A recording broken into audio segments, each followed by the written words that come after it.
I'm Shayna. Welcome to the Mother's Milk Bank of North Texas. So this is kind of a view of the process from beginning to end. Okay. So mom donating the milk, transportation to the milk bank. We inspect every single bag or container that's donated and log it into our system.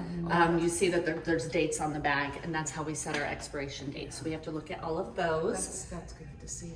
And then we thaw the milk and we do nutritional analysis on it to determine how we're going to pull milk together. So we might mix milk from multiple donors together to make that kind of optimal nutrition for these tiny babies. You know, mom's milk or mom's body is going to provide whatever her baby needs, but for these tiny fragile infants, they need a specific calorie and protein content to help them grow. And so we're able to just do the math, and it's a simple equation to kind of put that together and get that optimal nutrition for them. And then we mix it all together, bottle it, it gets a barcode label. We do a pasteurization process, and you'll see all of this in just a second. It's chilled on ice and then put into the freezer for 48 hours while we do micro testing. And once those micro results come back and it's good to dispense, then it goes out on dry ice to whatever facility needs it in North Texas. And it can be there same day or overnight, just depending on their location. Shayna, are you serving Dallas County as well? Yeah, we serve all of North Texas. All of North Texas? Yeah. Okay. And then this is our community space. The main thing that we use this room for is our baby cafe, which is a free breastfeeding support group.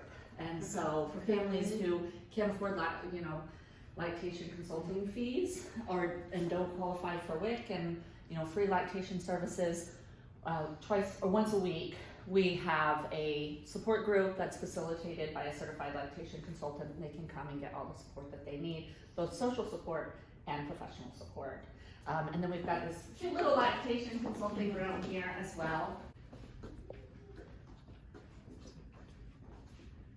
They can come and get private care, have the private setting or the group setting. And we do this, we also have a location in Dallas, and we do a virtual option as well. Wow. And the one in Dallas is at Abide Women's Health.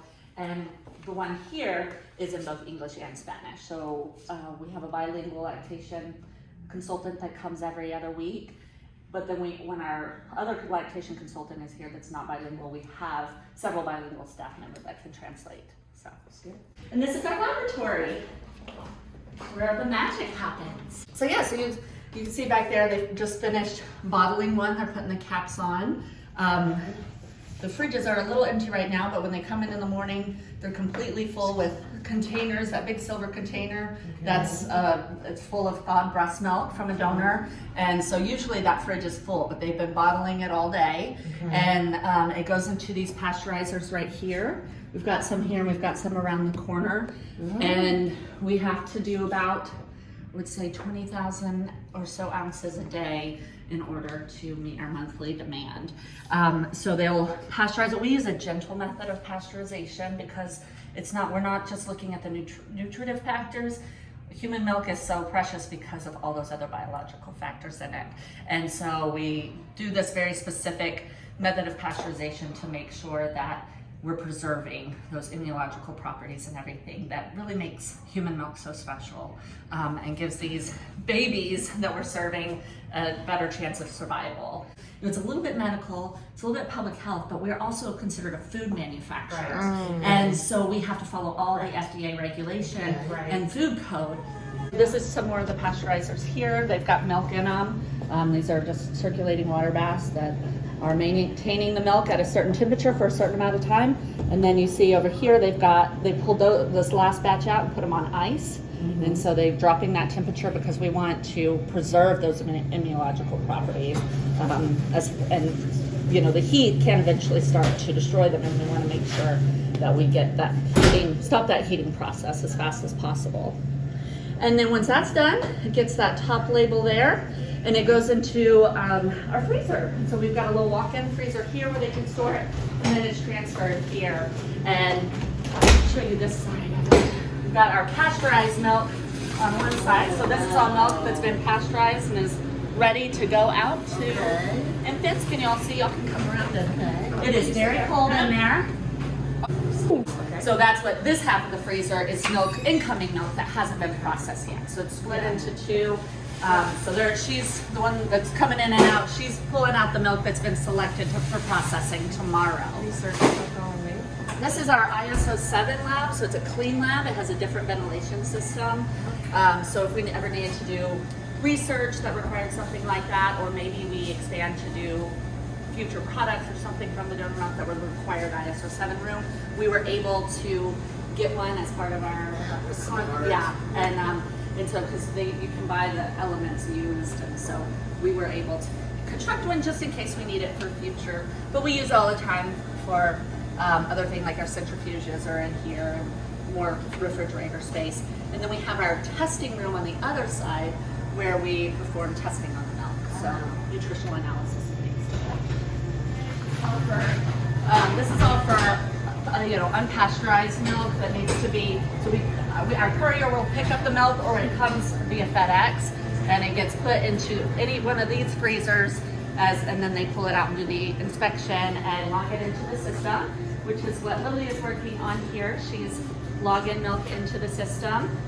So she'll just look at each one of these individual bags, she'll look at the dates, and she'll put it in appropriately for each donor. And then on this side, we have our shipping. We have about 50 milk collection sites all throughout North Texas. So we provide a freezer. It might be in a WIC office or a hospital or something like that, where moms can just drop off their milk in their community to simplify things for them. And then either they'll ship it to us or our courier will go there and pick it up. We've also started doing home pickup since COVID, and it's been very popular because busy moms makes it easier. So now we have a mobile phlebotomist that can go and do their blood draw there, and then they can just have a schedule for our courier to pick up the milk, and they never have to leave their house. And great. so,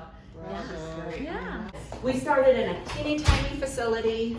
Our lab, the lab I started in 3 labs ago, was very small, very narrow. We were back to back working, and there was only 2 of us. And now we have 10 people in our lab, and it's big. Our lab is bigger than our whole first facility combined. And this is Carmen's tree. It is gorgeous. So we had a local artist donated this to us once he found out what it was. So what this is Carmen was the baby of our first donor who donated her milk after her baby passed away. And so every leaf on the tree represents a baby whose family decided to donate their milk after passing. And sometimes these individuals just already have milk stored. They've been pumping for their own baby passes, and they're able to donate that milk.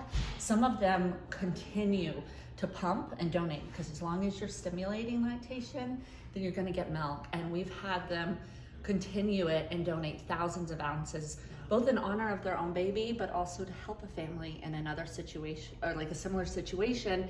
And they have, told us that it's really therapeutic for it. It's a part of their healing journey that they're able to do this for another family and to pass on their baby's legacy in this way. So some families still come because we always give them the option to put the leaf on the tree themselves as well. And so they may bring their whole family and make an event out of it.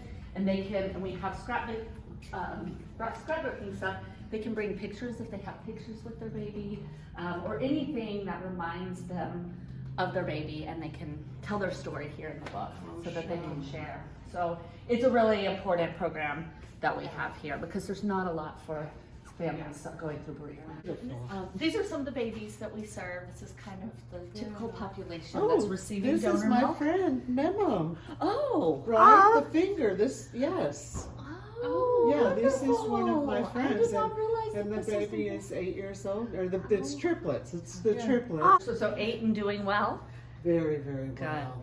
Very well. This one here too, he was born with gastroschisis, when the intestines are outside the body, and they remove a lot of the gut, because oftentimes it winds up dying, and it becomes necrotic, and they have to remove it. So he wound up with short gut syndrome, and he was not doing great, very jaundiced. And he started receiving donor milk from us, and really turned around, and he was supplementing at least a little bit with donor milk until he was 11 years old to really get the nutrition that he needed, because of the short gut syndrome, didn't really absorb all the nutrients he needed. So now he's doing well. He's like teenager, Oh, super that's smart in his great. class, really good in math and science, and so he was one that was with us for a very long time. And this is a picture of him here as well. And then we also have our Guinness World Records wall here. Wow. So these are donors who were just on their own, went to the Guinness Book of World Records, because this one is where it starts. She found out she was our largest milk donor at 11,000 ounces. Wow. And so she went to them, she got some recognition for it, got some publicity, and then it just kind of spiraled after that of moms wanting to like Be part of that. be part of that, yeah. And so it just continues to grow and grow and grow until you see our final donation is almost 50, I think it's at 53,000 ounces, and you know, that was over a couple of years. But we ask our donors for 100 ounces, you know. 1 ounce can feel, because you see the pictures, those babies are so tiny, and they're 1 ounce, we say very conservatively will feed 3 NICU infants, but it's probably way more than that because they're just taking milliliters.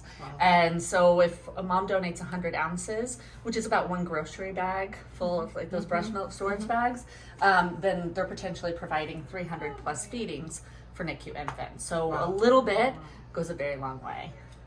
Yeah. And we're up to dispensing, I think this last year we did over 850,000 ounces. So if you multiply that by 3, that's a very conservative number of how many feedings our donors provided for the community. Wow.